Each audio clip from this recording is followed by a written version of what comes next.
I'm coming down with you guys today. Everybody's too far away from me. I guess it's not tonight, it's this morning, but it might feel a little bit like tonight. If you're visiting with us, we're glad to have you with us. We have some special guests with us. Cindy's with us over here. Known Cindy through the Central Valley Association of Realtors. We met about 11 years ago, I think it was.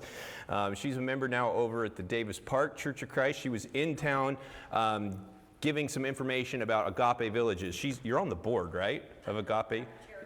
She's on the board. So if you have any questions about Agape Villages, we just did a fundraiser for them last week, I think it was.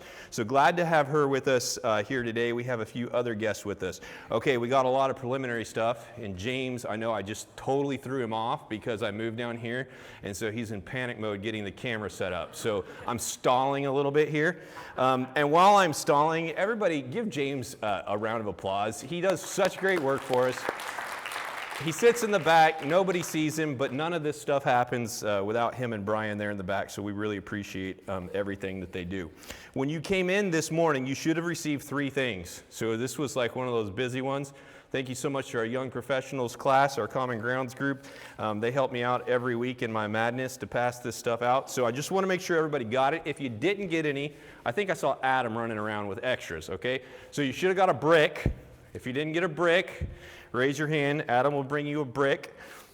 You should have also received a member involvement survey that looks like this. So if you didn't get one of those, raise your hand. Adam will be around. Keep your hand up because he can't run that fast. He can run fast, but not that fast. And then last but not least, you should have received a sermon outline sheet. Kids, this is where you got to pay attention for those of you that are here today. On the back side, this is for you, okay? You've got to keep track of every time I use one of these words, and you make a tally mark. Now, here's the great part about this, all right? So at the end of services today, not at the end of the sermon, you got to wait until the final prayer, okay? You take this, you put your name on there and your total, and you come over here to Grammy. Raise your hand, Grammy. She doesn't need a sheet. She's just raising her hand. She has a bag of candy, and if you turn this sheet in, filled out, she will give you a piece of candy, all right? So your job is to pay attention this morning, keep track of every time I use these words, and go see Grammy afterwards, and you will get a piece of candy. All right, I think I got all the preliminary stuff out of the way. James, are we good to go? All right, awesome. We're in the middle of our sermon series called Step Up, God is Looking for Someone, and today's message is on the burden. A few weeks ago, you walked out of here with empty hands, and then last week, you left out of here with a stick, and hopefully you accepted the challenge and you wrote on that stick what God has already put in your hand. And some of those sticks, I've heard all about them. Some of them are laying in cars. Some of them are on by coffee pots all over the place. I love hearing your stories about it. I love it, I love it, I love it. This morning, somebody at the door handed you a brick. Now, it's probably the world's tiniest brick, but I got to tell you about these bricks. So, I spend a lot of time on these little things when I hand them out. You wouldn't believe how much time it takes to source this stuff sometimes. But the idea of bringing in pallets of bricks to give everybody a brick, I just thought that would just be way too much. And after the coal eating incident, I thought that might be dangerous. And so I went online and I found these. These are actually handmade bricks. Some guy in the United States of America makes these. These are like miniatures to scale, real bricks, the same material they make brick out of. So you all have a brick this morning, and I'm going to tell you what that's all about in the lesson today. So hopefully you got your little brick and you hold on to it. First, I need to talk to you about the seat most of us are sitting in, and it's not the pew. It's the critic seat. We're all really good at it. In fact, we live in the golden age of reviews. Everything has a review site on it these days. Whenever you go on Amazon to buy something, the very first thing you do is scroll down and look at what? At the reviews, right? Before you go to a restaurant, you jump on Yelp and you look at the reviews. And you know what's amazing is that every single one of those review sites are full of professional critics, just like you and me. Everything gets rated now. Restaurants, doctors, plumbers, vacation rentals. I've seen a 1-star review for a national park. Too many rocks, I guess. We've raised commenting on things to an art form because criticizing is free and it's instant. And I believe deep down inside of us, it makes us feel like we're actually doing something. And church folks have our very own version of it. I said it from this pulpit back in May, and it's not stopped being true. We are really, really good at asking, well, why doesn't the church do something about that? Why doesn't the church reach more young families? Why doesn't the church visit more? Why doesn't the church have a class for this or a ministry for that? Why doesn't the church? Why doesn't the church? Why doesn't the church? And every single time we say it, we talk about the church like it's a business across town with a manager that we can complain to. Look around the room. You are the church. When you ask why the church doesn't, you're asking, why don't you? Because here's the hard truth about broken walls, and it holds in Jerusalem and it holds in Turlock. Broken walls attract two kinds of people. Critics who walk by the rubble pointing at everything that's wrong, and builders who show up with the brick and with the trowels. The critics can be 100% right year after year after year, but the wall only ever changes with one of those two people. So this morning I want to show you the greatest wall builder in the Bible, and I want you to pay very close attention to where he started, because he did not start with a trowel, he started in tears. So here's my promise to you this morning. By the time we stand and sing, you're going to know exactly what to do with that ache that you feel when you look at something that's broken. In this church, in your family, or in your town.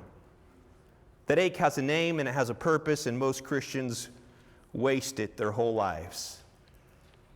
And one more promise, and I mean this one literally, this congregation is going to walk out of this building today holding an actual plan, an actual paper, with a place for you, for your actual name. This is the Sunday that the wall can get its work through. When I was younger, much younger, I don't remember the exact age. I grew up going to church, sitting through lots of Bible classes. In fact, I sat through Bible classes in this church building years ago. I don't recall the year or the date, but when this church building opened its doors for the very first time, my dad brought us here. And I remember Bill Watts preaching and Stan Gustafson leading singing, and I don't remember the name of the lady that taught my class down the hallway, but I remember the class. You know, this auditorium was so full that the doors were open and people were having to stand in the back. There weren't even enough seats for people to sit in. In those younger years, I went through lots of Bible classes, but I don't ever remember hearing about or reading about Nehemiah. And I recall the day when I was younger, probably around 12 or 13 years old, and I one day decided to pick up my Bible, and I just so happened to open it to the book of Nehemiah. And it was a profound experience for me, because I remember picking it up and starting in chapter 1 and immediately being hooked. You ever pick up a book and you start reading it and you're just hooked? You can't put it down? That's exactly what I did with the book of Nehemiah. And so this lesson this morning is extremely, extremely special to me, because it holds a special place in my heart. So let's talk about Nehemiah. He's going to take us to Susa, which was the winter capital of the Persian Empire. It was around 445 BC, and there was a man there by the name of Nehemiah. And he had one of the safest, softest jobs known to the world. He was the cupbearer to King Artaxerxes. He had access to palace food, palace security, the king's own table. He's 800 miles away from Jerusalem, and by every measure that matters in Persia, he had it all. And one day his brother Hanani shows up with some men from Judah, and Nehemiah does something dangerous. He asks him. He asks about the remnant back home, and he asks about Jerusalem. You remember the lesson where we talked about Isaiah stepping up, and then you remember Ezekiel's call? When God looked and he said there's a gap and there's no one there to fill it? The result of that was Jerusalem had fallen. The wall had been destroyed around Jerusalem, and the Israelites had been hauled off into captivity. You fast forward 150 years, that's why Nehemiah is where he's at right now. Because there was no one there to stand in the gap back then. Church, write this down as a warning. Never ask about a burden or never ask about a broken thing unless you're prepared to deal with the answer and do something about it. The answer came back to Nehemiah. The survivors are in great distress and reproach. The wall of Jerusalem is broken down. Its gates are burned with fire. Nehemiah chapter 1 and verse 3. Now here's what you have to understand. This was not breaking news. That wall had been in rubble for 150 years. That wall had been in rubble for 150 years ever since Babylon had knocked it down. Everybody knew it. Every Jew in the world knew it. Generations had been born. They'd lived, they'd died, they'd walked past that same pile of stones over and over and over again. This was the most old news in the empire. This wasn't the breaking tweet on Twitter. And the answer comes back. And it's grim because the situation is the same that it has been for 150 years. But listen to what this comfortable man in this comfortable place does with 150-year-old news. He says in chapter 1 and verse 4, "When I heard these words, I sat down and I wept and I mourned for days. And I was fasting and praying before the God of heaven." Days. A wall he had never leaned on, in a city that he had never lived in, and it broke him. Everybody else heard a report, but Nehemiah heard a summons.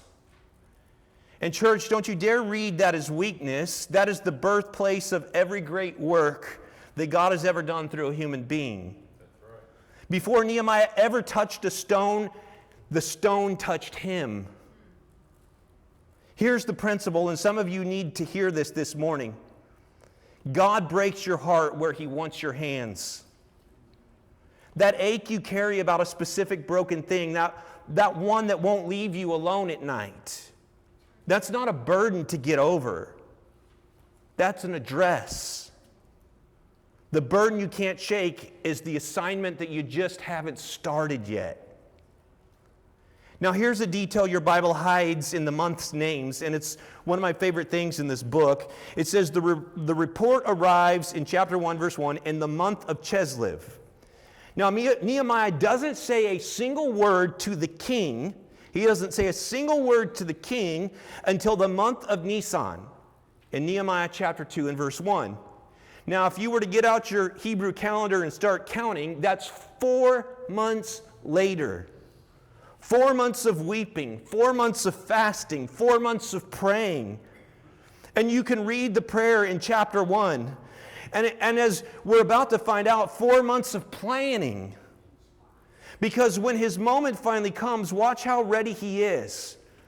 The burden didn't make Nehemiah impulsive. In fact, it made him more thoughtful and thorough. Some of you are carrying a burden right now that is still in its 4 months. You see the need, you see the gap. It keeps you up at night, but the door hasn't opened yet. Don't waste the 4 months. Pray like Nehemiah. Plan like Nehemiah. Because the door of opportunity, it's coming. And then one day the door opens in the most dangerous way possible. You see Nehemiah is serving the wine to the king. And the king looks at his face, and he says in chapter 2 and verse 2, he says, "Why is your face sad, though you are not sick? There is nothing but sadness of heart." And the text says in chapter 2, verse 2, Nehemiah says, "Then I was very much afraid." And he should have been. In the Persian court, you did not bring your problems into the king's presence. If you were sad, you put on a happy face. A sad face before the king could be read as disloyalty, and disloyalty could literally cost you your head. And Nehemiah is standing on the edge of his career and possibly his life. But he tells the truth anyway. "Why should my face not be sad?" Chapter 2, verse 3. "When the city of my father's tombs lies desolate and its gates are burned with fire." And then the king asks the question every burden in the world is waiting for in chapter 2 and verse 4. "Well, what would you request?" And I love what happens next more than anything in this book. In chapter 2 and verse 4, he says, "So I prayed to the God of heaven." In that instance, when the question was put before him, what does Nehemiah do? He stops and he prays to the God of heaven right there, mid-conversation, standing in front of the most powerful man on earth. And in the half second between the king's question and his answer, Nehemiah fires a prayer up to heaven like an arrow. 4 months of praying in the dark, and then 4 seconds of praying on the spot. And hear me, both of them mattered. The 4 months made the 4 seconds possible. And then out it comes. And it's not a vague dream. Listen to this. You can tell Nehemiah's been thinking about this. It's a plan. He says, "Send me to Judah. Give me a timeline. I'll give you a return date. Give me letters for the governors so that I can pass through so they won't think that I'm crazy. Give me a letter from Asaph, the keeper of your forest, because I'm going to need a lot of timber to rebuild those gates and that wall," in chapter 2, verses 5 through 8. And he had done the math in the dark. He knew the lumber ordered before the door ever opened. And the Bible says the king granted all of it. Listen to this, chapter 2, verse 8. "Because the good hand of my God was on me." Nehemiah now travels 800 miles. Not in a Tesla that drives itself. 800 miles on foot and horseback. And when he gets to Jerusalem, the place of his people, he does not call a press conference. He doesn't announce a capital campaign. For 3 days, the text tells us, he said absolutely nothing. And then he gets up in the middle of the night with just a few men, and he rides the rubble line on his horse. And he sees for himself the wall torn down, the gates burned with fire. In the dark, he catches every detail. And listen to this, because it's going to matter in about 20 minutes. The Bible says he went out by the valley gate, past the refuge gate, and over the fountain gate, inspecting the walls that were broken down and the gates that were consumed by fire. Chapter 2, verses 13 and 14.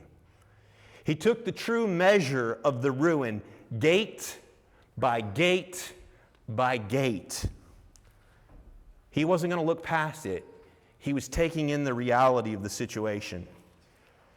And then he gathers the people who lived there their entire lives. You see, there's been a few that had been allowed to remain, and they literally lived looking at this rubble for 150 years.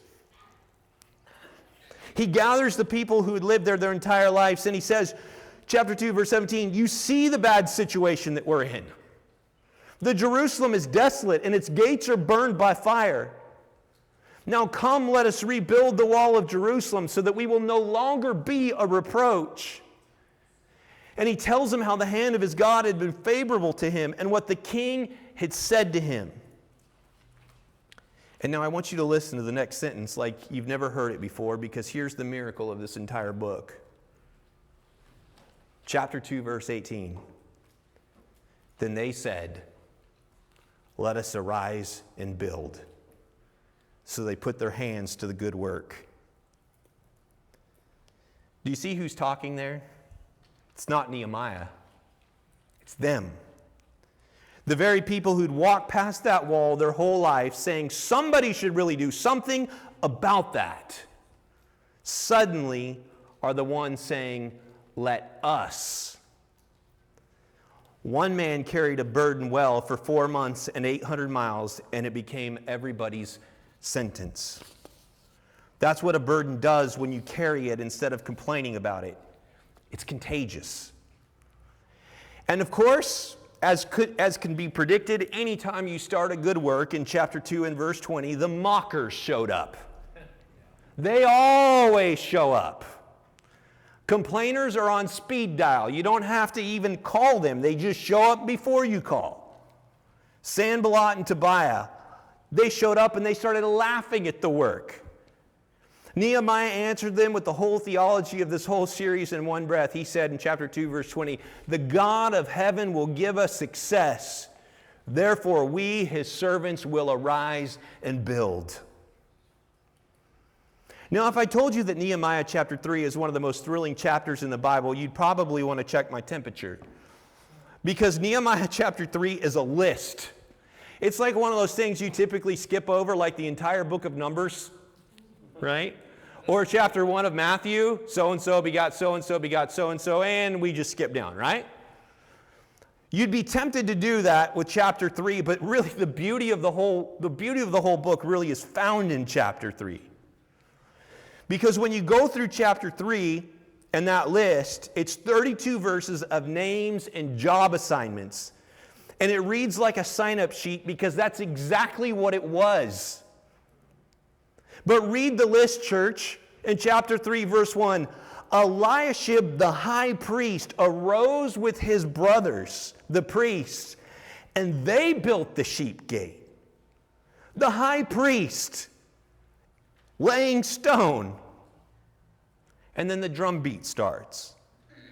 And it pounds through the whole chapter. Next to him, next to him, next to them, goldsmiths laying block, perfumers hauling rubble, rulers of half districts, temple servants, merchants. And my favorite verse in the chapter, Shallum, the official of half of the district of Jerusalem, made repairs. In chapter 3, verse 12, check this out, Adam. He and his daughters, construction workers on the wall, girls with trowels right there, the eternal record that you and I get to read about today, next to priests and politicians, every one of them vitally important. Do you see what happened? Nobody built the whole wall. Everybody built their wall. The section in front of their own house, most of them. Priests next to perfumers, shoulder to shoulder, all the way around the city. And that's how a 150-year-old disgrace gets fixed in one single summer. One summer. You know, that work took them about 2 months. Isn't that amazing? They sat there and looked at it for 150 years, and it was able to be fixed in 2 months. Now, some of you heard me talk in May about a rule I learned in church growth class, and it's been stuck in my teeth ever since, called the 80-20 rule. They teach it to preachers like it's the law of physics. In any congregation, 20% of the people are going to do 80% of the work. Write it down, plan around it. It's just how it is. And I told you in May, and I'll say it even stronger this morning, who exactly ratified that as a rule? A man named Pareto noticed it about factories and economies 100 years ago, and he was counting pea pods and property owners. He wasn't counting the body of Jesus Christ. It's not a rule, it's a cop-out with a nickname. Because I just read to you an entire chapter in the Bible where the participation rate on that wall was not 20%.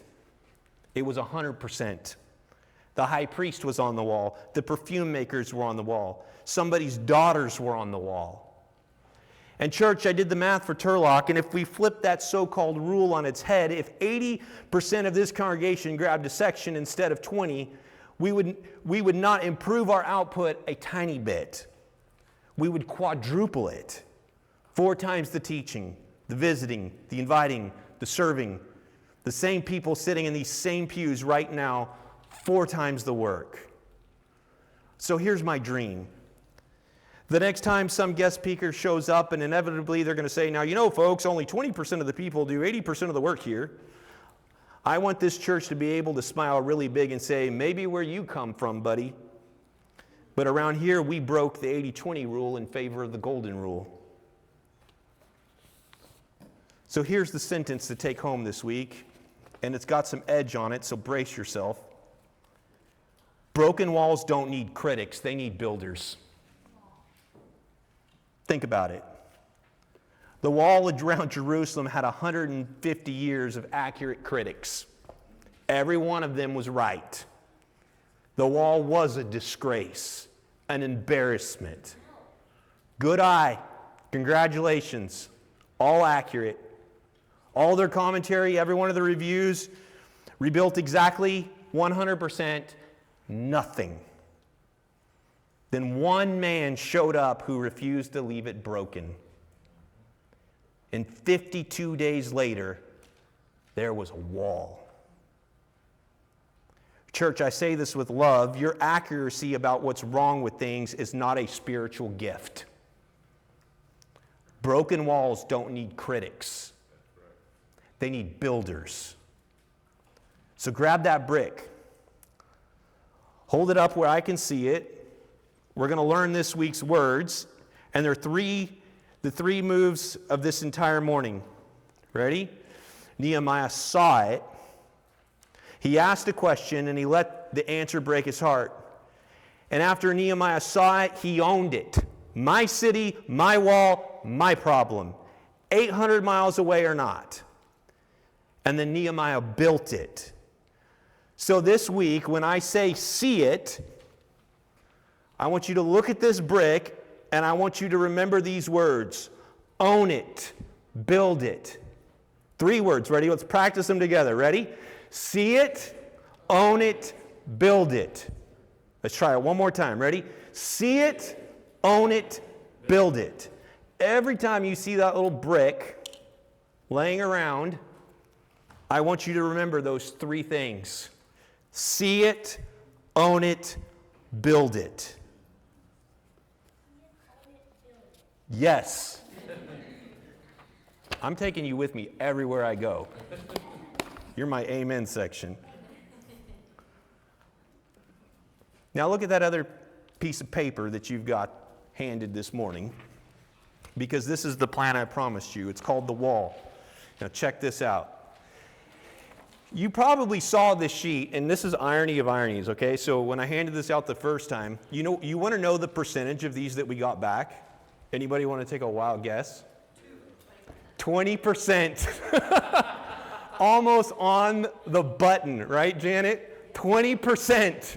All right? So that's why you're getting this a second time, because obviously it didn't work the first time. So we're hoping this time it works better. Now we've made it a little easier for you. You see that QR code right there in the upper left-hand corner? You can scan that with your phone, and you can do it on your phone. It's super easy. And if you do it that way, then Janet doesn't have to retype everything that you write on here. Okay? Now, if you want to fill this out by hand, fill it out by hand. There's a big, huge bucket in the back that's got some cloth around it. It's going to be at the back door. Fill it out, drop it in there on the way out. Now, you're going to notice I did something a little tricky with this one. It's the exact same stuff as the last time, but each section has its name that corresponds to one of the gates in Nehemiah. The sheep gate, the water gate, the fish gate, the valley gate, the fountain gate, and my absolute favorite, the refuge gate. Now listen, that gate's really important, okay? And you've got the cleanup crew on there, all of that.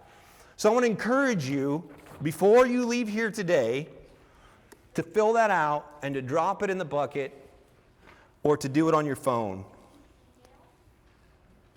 And here's the detail that I held back. Remember Nehemiah's midnight ride? The Bible, it named his route. The valley gate, the refuge gate, onto the fountain gate. All of those gates were 100% equally as important. You know, sometimes I think we start to think that one particular area is more important than the other. Sometimes we think that the person that delivers the sermon is the most important person. But none of you would hear a single word that I'm saying if it weren't for James sitting in the back. If it weren't for Janet printing these papers off for us. If it weren't for our young adults passing everything out to you this morning. You see, we all have a role to play in building the wall.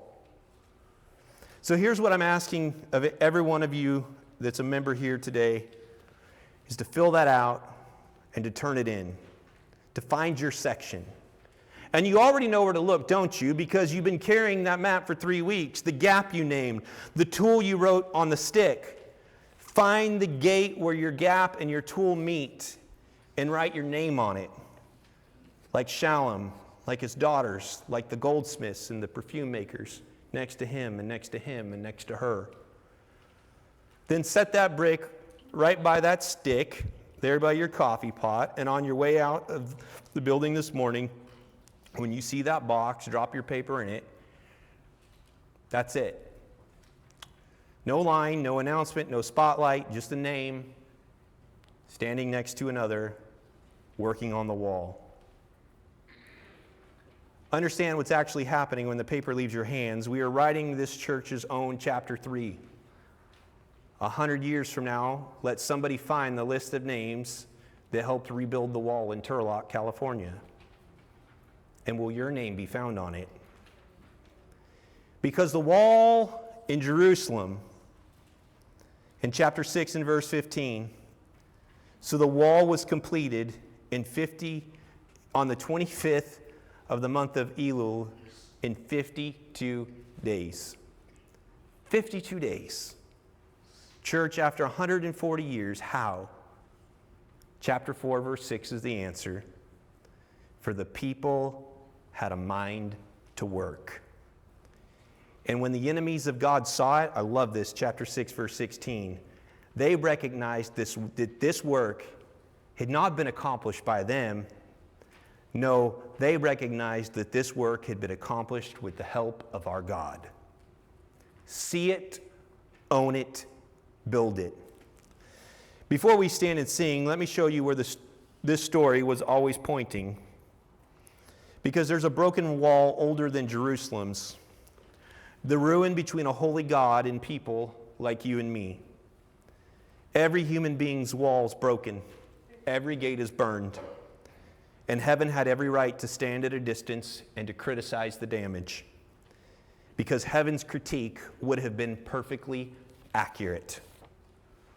But heaven's response to our rubble was not a review. It was the Word becoming flesh, moving into the wreckage. Jesus saw us. He owned us. A ruin that he did not cause. And he rebuilt us with his own body on a cross, out of love, for the very people who had wrecked the place. And he's still building. In fact, in Matthew chapter 16, verse 18, he said to himself, I will build my church. And he promised that the gates of Hades itself would not hold against it. And hear that with this morning's ears, church. Even hell is described as a gate. And the builder is coming for every gate. And he builds with volunteers. Let me tell you something from my other job. I've walked through a lot of disgusting houses. Probably more than anyone else in this room. Peeling paint, dead lawn, carpet that you can literally smell the pet urine from the driveway. Walls somebody's fists have been punched through. Spray painted wall, one of my favorite, they spray painted sucker on the wall, but they spelled it S-U-C-C-E-R. I thought that was funny. That's not how you spell it, by the way. I've seen every kind of wrecked house that there can be. What's super interesting is when I take clients through over the years, I've learned that there's exactly two kinds of people who walk through those kind of houses. The first kind walks the rooms pointing, foundation shot, roof's done, kitchen's from another century, here's the thing. You're right. They're 100% right. And then they turn around and they walk out of there never to see the house again. Same house, same smells. Every once in a while, somebody different walks in. In about 2 rooms, they go quiet usually, and they start looking around the house. And that isn't what they're seeing is a house that isn't there yet. This wall we're going to open up. It's going to become the kitchen. Kids' rooms are going to be down the hall. You can see it. They can see it even though you can't see it. This is going to be beautiful, they'll say. Same ruin, same stench, but this one walks the rubble already seeing the finished house.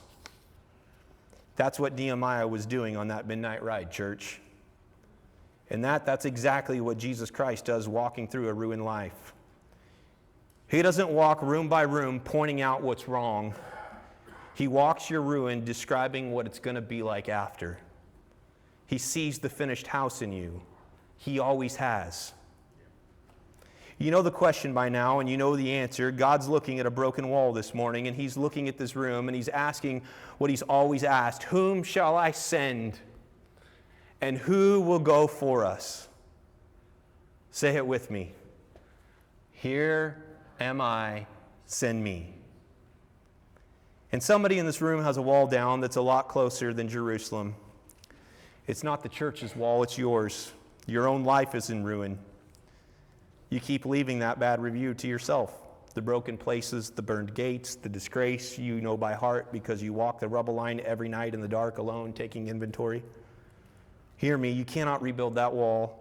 You've tried. But listen, the master builder can. And I'm telling you, he's already at the rubble, and he's not pointing.